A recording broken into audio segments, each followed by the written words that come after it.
thank you for having us. Thank you. Thank you for inviting us to your lovely office to discuss a number of things today. We wanted to talk about accountability. We wanted to talk about the economy, and maybe if we have time, we might touch on a few things about your upcoming Congress. One thing that a lot of us are questioning ourselves with in Zimbabwe is what is happening?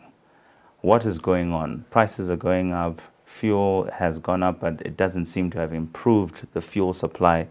In your opinion, what rationale can you give as to what is happening in the nation right now? We are in a very deep structural crisis, a man-made crisis, born out of self-induced policy distortions, born out of the meanderings of a very cruel, a very predatory, a very extractive but clueless regime. They don't know what they're doing, so they're fumbling from pillar to pillar. They're very good at adjectives. They're very good at descriptions. So we're told we're open for business. We're told we're carrying out reforms. But on the contrary, there are no reforms. And ZANU-PF is not capable of reforms. There is no regime, there is no government, there is no authority that has ever reformed itself out of power. And ZANU will not be the first one. I'm very concerned about the mismanagement of the monetary policy situation.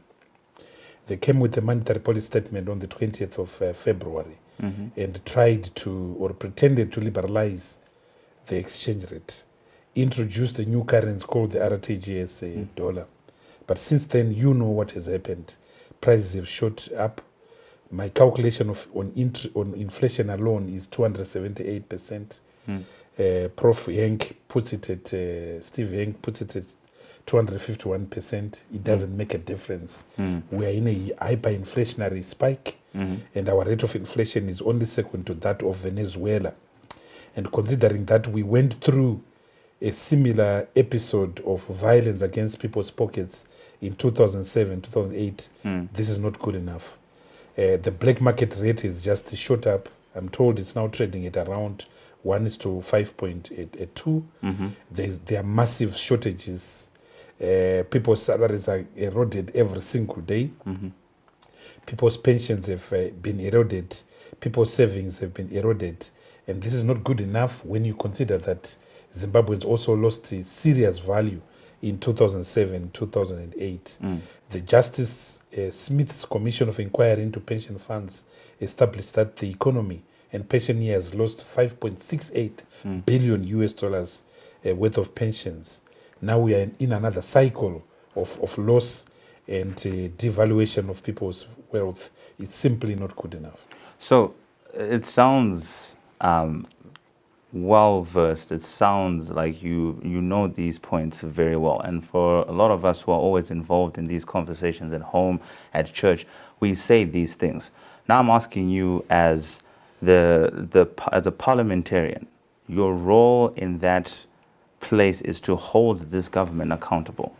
What is the follow-through from Parliament on all these things that you've just eloquently put across? Because we rely on Parliament to be able to hold this government account. That's why we vote for you guys in the first place. So where's the follow-through from Parliament on holding this government accountable? Yeah, firstly, you must recognize that of the three traditional arms of the state, namely the executive, the judiciary, and the legislature in the form of parliament. Parliament is the poor cousin of these three arms. Our executive in Zimbabwe, he has absolutely no respect for the legislature. So the legislature is downtrodden. The legislature is emasculated, and the legislature is seen as an extension of the ruling party. So it gets underfunded. So, for instance, we last met as Parliament end of March, April. We're going to sit on the 7th of May. So we've lost literally 6 weeks of doing nothing. Yet the work that requires to be done is a lot. Right. Yeah. So the executive Parliament passes the budget, but the Parliament needs to control its own budget and give itself resources that enable it to play the oversight role that is required in terms of Section 117, 119 of the Constitution of Zimbabwe. Having said that, I think that the parliamentary committee system can work. In the committee that I chair, the Public Accounts Committee, we are trying very hard to make sure that we hold the executive to account, and not just the executive to account, all public bodies that are beneficiary of public funds. That's our role and function is defined in Section 298 of the Constitution of Zimbabwe.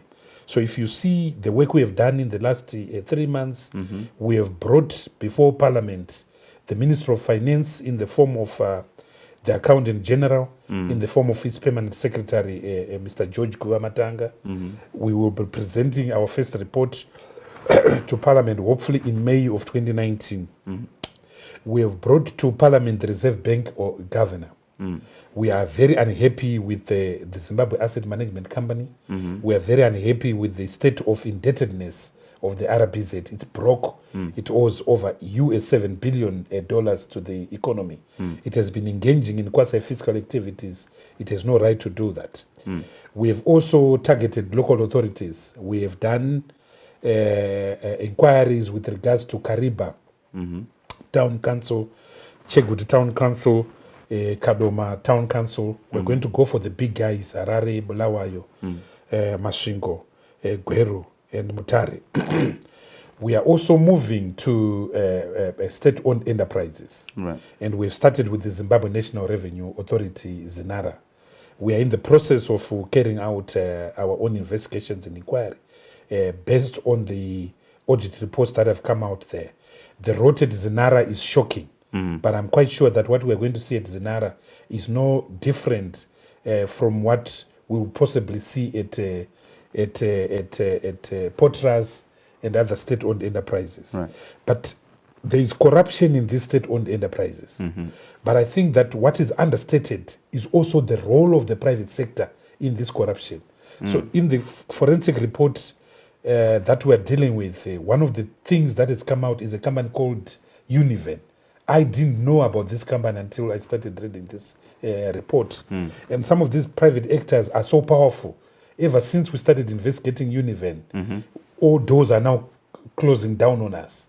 We are now even being told that we shouldn't be talking and with ZINARA about that forensic report. So you can see that there are powerful people who have captured the state.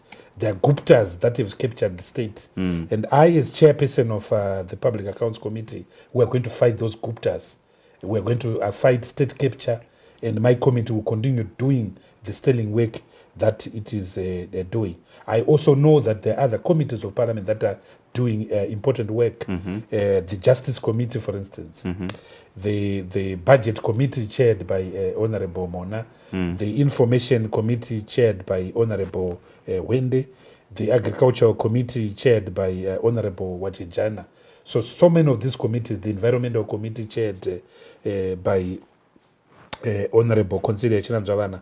So these committees must be allowed to do their work. And I think one of the things that is very important, the debates in Parliament must be televised. And it benefits the nation. The voters can see what their MPs are doing. But equally, the public can see the scrutiny around some of these huge elephants, some of these Guptas, like Univen. So it's important that the work of Parliament also be recognized out there, because it's doing a lot of things that are not being recognized. But as I said, we are still a long way to making sure that the Parliament has got the teeth that it ought to have, that it was given by the Constitution of Zimbabwe. So if the Parliament doesn't have the teeth, do the committees have the teeth? Because we often follow a lot of your work personally with the PAC, and it helps us with our own understanding that we then communicate to our audience. But at the same time, we always then wonder to ourselves, all these facts come out, all this brilliant information comes out, and then what? This is what always happens in this country. We know corruption happens, but then what? I think there are two levels that are important. And you have touched on one of them only, which is the fact that we can give those reports and present fantastic reports to the plenary of Parliament. But is the executive going to respect them? Are laws going to be altered? Are people going to be arrested? I think the answer is a no. The answer is a no. So from that point of view, it's unfortunate. And we need, as Parliament, to actually enact laws so that our own reports and our own actions are actualized. But there's another component which you have not touched upon, which is that irrespective of the fact that the executive might ignore our work, the fact that it's now in the public domain. Right. So now everyone knows that there's a tag of a company called Univen, that Zinara is full of thieves. I think that's important. That's important. So once you, the media, put it in the public domain, the citizen too must play his or her role. In other countries, people go on demonstrations asking the CEOs of these companies to resign. So the public too must play its role, because Parliament is only one small component of the state. Right. We also have in our constitution what are called Chapter 12 commissions.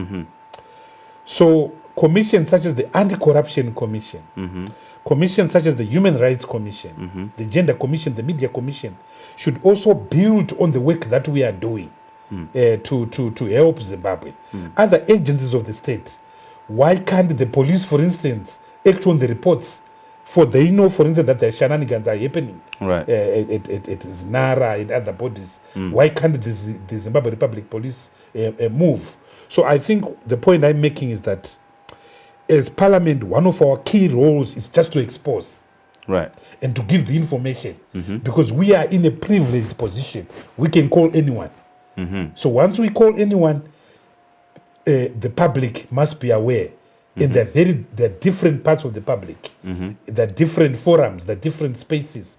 Those spaces should take advantage of our own report. But as a member of that public, right? So yes, I have this role, but at the end of the day, I'm just an ordinary citizen. I still need to rely on my leadership on some extent to apply a little bit more pressure than exposing. What I'm trying to get at is we hardly ever see any attempts to try and push through legislation. I understand you've just said it's the poor cousin, and I do understand that there's also majorities at play when you're in that place. But can we see some attempts to say that we have been shut down, but this is what we want to push through, as opposed to seeing the odd video that comes out with a very charismatic person shouting, or yourself, etc.? Where are those attempts? Yeah, look, the oversight function of Parliament is very important. And I think that must be strengthened. I would like, for instance, to see a situation where we amend the Public Finance Management Act, for instance, or we come up with a brand new parliamentary oversight bill with penalties and sanctions against the people condemned by Parliament. So, for instance, as I said, we investigated the Reserve Bank of Zimbabwe. Right. We investigated the Minister of Finance. We found out that the Minister of Finance was a big mambara. It was non-compliance in about 57 instances. They don't publish monthly reports. Right. They don't appear before Parliament twice a year to present a list of the country's debt. They borrow without going to Parliament in breach of Section 277 of the Constitution of Zimbabwe. Right. So there must be a law that says if the Minister of Finance or any minister doesn't comply, then come the next budget, Parliament should withhold allocating any funds to them until they comply. Right. In other words, collectively as Zimbabweans, including Parliament, let us find ways of encouraging and giving incentives to compliance and making penalties and sanctions to non-compliance to make sure that Parliament is an effective body. In functional democracies, they don't need those penalties because the Prime Minister will know that if I don't act, the voters are watching. Right. And they will punish me at the end of the day. Right. Which is why sometimes the minister doesn't wait to be fired. He will just resign. You saw what happened in Sri Lanka a few days ago. There was massive terrorism. The Prime Minister asked his Minister of Home Affairs, but you were receiving reports. Why didn't you act? That minister resigned. The Commissioner of Police resigned because the Prime Minister knows that if I don't act, the public will punish me. But our democracy is not like that. We are a long way. But these are some of the things that could happen, which makes the role of civic society so important. The role of the press so important. You can't just wait on Parliament alone with all its challenges. You in the fourth estate, the media, must also play your role. I believe civic society, we've got organizations such as Crisis in Zimbabwe, such as ZimCode, such as Zimbabwe Human Rights Organization, such as Zimbabwe Lawyers for Human Rights, such as the NGO Forum, such as Safford, Transparency International. All these organizations must play their role. But at least we're doing something, we're exposing. Right. Because in the past, that never used to happen. I've just said to you that until I started working on the forensic report by Zinara, on Zinara, I actually didn't know that we had a company called Univen, which gets 22 cents out of $1 of every license fee that is paid in Zimbabwe. Zimbabwe has got over 4 million vehicles that are on the road. Right. We've got a company called Univen that gets 18 cents out of $1 out of every $1 that is paid at a toll gate. That's criminal. That's madness. That's capture. The last question I think we'll talk about in accountability, then we move on to the economy, is so you've mentioned a lot of avenues and places that people are able to hold government accountable. What advice can you give for an ordinary citizen on how to engage with these channels? We as media personalities, we know what we have to do, but what about the person on the street? And I say this because sometimes as a citizen, I'll say that Zimbabwe is the only country where an MP is a profession. And I often I never see my MP. If my MP walked into this room today, I would not even know that he's there. So sometimes it's like I only have myself. So how can I then use these channels and these avenues, which you've just mentioned, to hold this government accountable? Yeah, it's also part of the emasculation of Parliament that I was talking about. Right. In normal countries, in functional states, the MP has an office in her constituency, which is known by everyone. The MP has a newsletter. The MP conducts what are called surgeries. In other words, on a Saturday, the MP spends the whole day talking to communities. Right. People write letters and so forth. So there's absolute access to the MP by the community. We don't have offices. The few of us that have offices is because you pay for your, you pay out of your own pocket. Yeah, and also because there's so much poverty. There's so much poverty in our country. The MP then becomes a de facto welfare office. You attend funerals, you pay for funerals, you pay for school fees, and so forth. But those are the roles of the state. It's the role of the state to make sure that there are hospitals. It's the role of the state to make sure that there are roads that are functioning. It's the role of the state to make sure that there is water. I'm an MP for Harare East, which includes places like Grindel. We are battling right now in Grindel with the absence of water. We are battling right now in Grindel with the state of our roads, potholes. We are battling right now in Grindel because refugee is not being collected. We are battling right now because of crime. Thugs are coming into roads such as Fallon, stealing. But all these things the state must be carrying out. So how can I get involved in that? In helping you, if I was a citizen of Harare East, how can I help you? Yeah, so we need now to do 4 things. Right. We need to form residents associations. Okay. So that we as communities control our lives. We can't just sit and wait for a burglar, a criminal, to come and steal in Kennedy Drive. But if the residents association that could carry out patrols, patrol units, neighborhood watch committees, as they used to be called, that would happen. But the functioning of policing is a state function. Yes. The state function of state policing is a state function. Right. So citizens are now subsidizing the state now. True. And doing what the state should be doing. There is no lighting, street lighting in Grindel, in Mandara, in Caledonia, in Tafara. Yet the obligation of putting street lights is on the state. There's no water, clean water in Caledonia, in Easterview, in parts of Tafara. Yet the obligation of providing clean water to citizens is the state. So what I'm saying is that the MP suddenly becomes something that he or she is not. Right. Because the state has failed. And that now blinds the MP from doing what he's supposed to do, which is holding the state to account for the benefit of his community, of his constituents.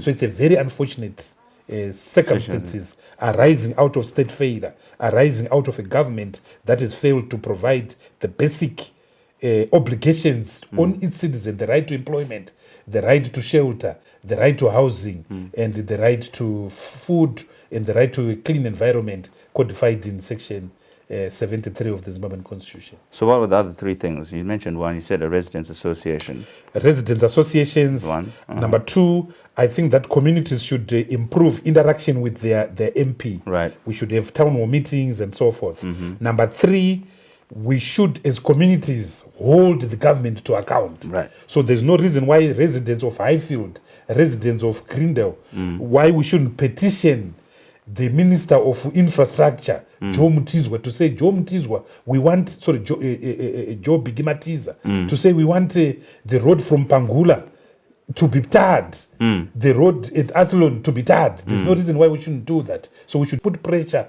on the state. Right. Number four, you know, we should also address the bigger picture. Right. The bigger picture in Zimbabwe is state failure. The bigger picture in Zimbabwe is a government that is illegitimate, a government that is incapable. So we should make our elections free and fair so that we are able to elect a government that is afraid of us. There is no one who can govern without consent of the people. And one of the key reasons why Zimbabwe is not moving is because we've got an authority that we didn't choose that is running us, or more appropriately, that is misrunning us. Okay. So now we can cross over to the economy. What needs to break or happen for us to get out of this rut that we're in right now? Firstly, Kuda, it is important to emphasize to Zimbabweans that the elephant in the living room is politics. So unless and until we're able to deal with the monster of this thing called politics that are predatory and extractive, this country will not move. So there has to be dialogue between the usurper, Mr. Mnangagwa, and the winner, Mr. Advocate Nelson Chamisa, between the MDC and ZANU-PF. Genuine dialogue on the crisis of legitimacy, on the reform agenda, on the economy, on the agenda of nation building and the agenda of reintegration. So, but that's not what you want to hear.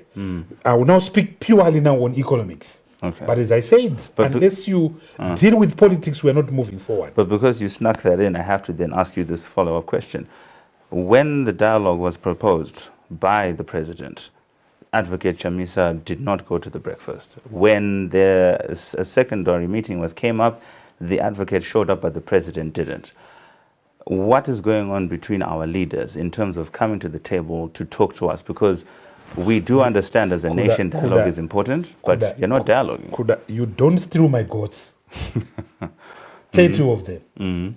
After stealing my goats, you don't then say, let's have a dialogue about the goats that I've stolen from you. And that's the problem. Right. Mr. Mnangagwa is not in a position for calling for dialogue.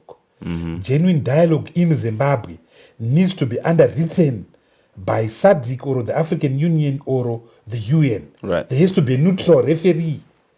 There has to be a neutral umpire. So in my early example, if you steal my goats, you don't call me to your homestead. It is the Sabuku it is the traditional leader who calls me to say, and you now, to say, you store his goats, let's have arbitration. So Mr. Mnangagwa can't arbitrate in a case in which he is the accused person. It doesn't work. It offends principles of natural justice.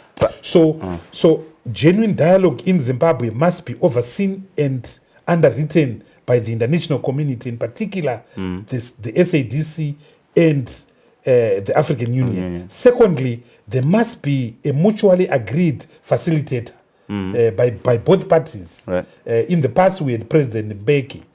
So it could be President Kikwete, President Kama, President Obasanjo. There are so many of these prominent, credible guys that can hear the matter. So that is the problem with Mr. Mnangagwa's dialogue, which is why he has called a few of his friends who all have one thing in common. They all lost in the 2018 election, and so it's not genuine dialogue. What Zimbabweans are craving for is genuine dialogue. But what Zimbabweans are also craving for is to not continue suffering while these two elephants fight.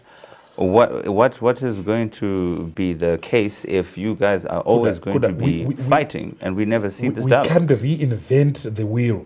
We already have precedent coming from 2007. Right. In 2007, Mr. Mugabe started talking with Mr. Changirai under the guise of SADC. SADC met in Dar es Salaam on the 29th of March 2007 and appointed President Mbeki to arbitrate. And 2 years later, in 2009, we had an agreement signed on the 23rd of January 2009, which ushered in the government of national unity, which started working on the 16th of February 2009. Right. So Mr. Mnangagwa can't define rules when he's at fault, when he is the accused person. Right. Let's trust our brothers in the African international community, SADC, and the African Union to find a lasting solution to this country. Okay, so let's go back to the economy. So you hadn't finished answering the original question, which is what needs to happen? What needs to move forward? Let's deal with politics. Right, deal with politics, dealt. Yeah, so now we need structural reforms. This economy needs structural reforms. And there are no reforms without pain. Zimbabwe can't expect to go through our challenges without pain. That's why it's not an accident, Kuda, that there's no medicine that tastes like Fanta or cream soda. Right. All medicines are bitter. So what we have to start with, we have to reform the monetary policy, because that has become so acerbic. Right. The mismanagement of monetary policy has become a symbol of Zimbabwe's economic mismanagement. Right. The fact that the black market is AY. So to resolve that, was part of the challenge with the monetary policy is the fiscal policy. We spend money as if it grows on trees. Right. Mutuvi Ngube has tried to deal with the fiscal imbalance by increasing taxes. But that's not the challenge. The challenge is that of a government that spends money as if it grows on trees. Right. So what we need to do is to retrench expenditure, to live within our means. What I used to call, when I was Minister of Finance, we eat what we kill. So you can't catch a rat, a mice, and then call the whole village and have the party as if you've killed an elephant. It doesn't work. In economics, 1 minus 2, it can't. The minute you say 1 minus 2 equals minus 1, you've got a problem. Right. Because you are going to run that economy on deficit financing. And it is deficit financing that has killed this country. So there has to be fiscal consolidation based on the retrenchment of expenditure, not increasing taxes, and then say I've got a surplus. Because you've increased taxes, but you haven't cut down your expenditure. People are still traveling on private jets that cost $74,000 an hour. First ladies, or so-called first ladies, have got allowances from the state, sometimes in excess of $1 million a month. We have to cut expenditure. We have to cut expenditure. We have to retrench expenditure. Government ministers drive the latest, cars that ministers in Germany don't drive. Recently, increased the price, the producer price of maize to $726 a ton. Where is that money going to come from? So retrenchment of expenditure is key. And you don't resolve the budget deficit by increasing taxation. If it's austerity, austerity is not punishing and taxing the people of Zimbabwe. Austerity means tightening the belt, removing the fat, carrying out a surgical operation to remove the lumps of fat that are around your body. Right. ZANU is not prepared to do that. That's number one. Number two is the wage bill. The government wage bill is taking 95% of total expenditure. When I was Minister of Finance, I used to pay 236,000 employees. Now they're paying over 600,000 employees. The majority of them are ghost workers. The majority of them are people in the security services. But are we ever going to go to war with Mozambique? No. So we need to remove those ghost workers so that we reduce the wage bill from 95% of total expenditure to at least 30% of total expenditure. From 20 to 25% of GDP to at least 7 to 8% of GDP. Right. So that is critical, and that's genuine reform. But of course, ZANU is not going to fire these people because they work for ZANU-PF, they work for the party. That's why I've said at the beginning, there will never be reforms in this country because ZANU will never reform itself out of power. And in any event, there can never be reform without reformers. There are no reformers in ZANU-PF. Third, we have to deal with the nonsense, the dog's breakfast that our monetary policy is. Right. We have to scratch Kuda, this ugly creature called the RTGS dollar. This Ponzi scheme called the RTGS dollar. So we have to demonetize the bond note. Number two, we have to ring-fence people's balances in their accounts. So you know that up until 2009, people's balances were destroyed by hyperinflation. Right. Then from 2009 to 2016, people rebuilt their lives. People invested, people put money in their accounts, only for someone to wake up and say, that money you put there is now called an RTGS dollar. That's criminal. That's unconstitutional. That's unpardonable. So we have to ring fence those balances. Third, we have to re-dollarize the economy. Right. We have to go back to a regime of the US dollar and multiple currencies, the rand and the US dollar. If we do this, it means we are now killing the exchange rate distortions, which have become an industry on its own. People are making money from the distortions. Go to 4th Street, go to Rudeport. So we have to decommodify the US dollar. We have to decommodify the US dollar in order to kill the arbitrage now surrounding the US dollar. And so that's important. Number four, we have to remove these export surrender requirements. Right. Why are we taking people's money? Look at the mess which we are causing through tobacco farmers. I can tell you that this year we are going to lose 20-30% of tobacco farmers. They're going to go to maize, where you just know you get your bond note, not this thing that you borrow expensively to plant maize, so to plant tobacco, which requires a lot of chemicals from overseas, which are paid for in US dollars, only to be paid by the Reserve Bank in RTGS dollars. It's a crime. So export surrender requirements must be removed so that exporters, tobacco farmers, miners, gold miners get their money. In the long term, it's not sustainable to use the US dollars because it's an overvalued currency. In the last 2 years alone, it has appreciated by 19%. So we need to use a currency that has got international credibility, but that is weak. And that currency is the rand. But I want to say something, Kuda.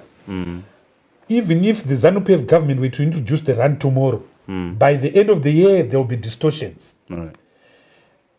Because the fundamentals are not there. No one can trust the ZANU-PF. That's why they bastardized the Zim dollar. In 1980, the Zim dollar was equal to the British pound. They bastardized the Beira check. They bastardized the US dollar, the rand. Now they've bastardized their own bond note. Now we've got this creature called the RTGS dollar.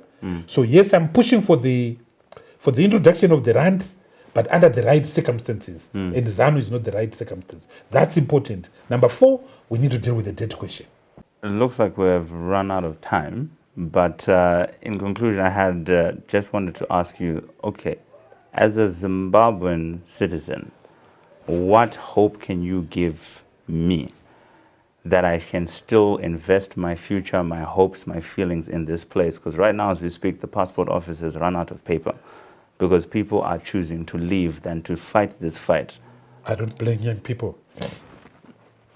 The truth of the matter is that under Emerson and ZANU-PF, you guys have no hope. Is that the only I thing? can assure you that. This is not an alarmist statement. This is not a political statement. Under Emerson Mnangagwa and ZANU-PF, the youth of Zimbabwe have no hope. The only hope is Advocate Nelson Chamisa and the MDC. And I pray that we carry out the necessary reforms that allow people of Zimbabwe to have a free and fair election. I pray that there can be genuine dialogue between Advocate Nelson Chamisa and ZANU-PF so that there is a lasting, permanent solution in this country. Without that, there's no hope. 20 years ago, a graduate from the University of Zimbabwe was almost guaranteed a job 20 years ago. And he knew that after working for 4 or 5 years, I can buy a house in Meborain, I can buy a house in Budiriro. Now you're not going to be employed. You can't even buy a tuck shop in Chendambuya. And that is fact. Thank you very much, Advocate. We really appreciate your time. We really appreciate your insight. Thank you. And I hope that you give us another audience soon. Absolutely. Anytime. Thank you very much. Sign up for Kubatana's weekly magazine full of news, inspiration, and job opportunities at +263 779 567 768 as a contact on your phone, and then send them a WhatsApp and say, news.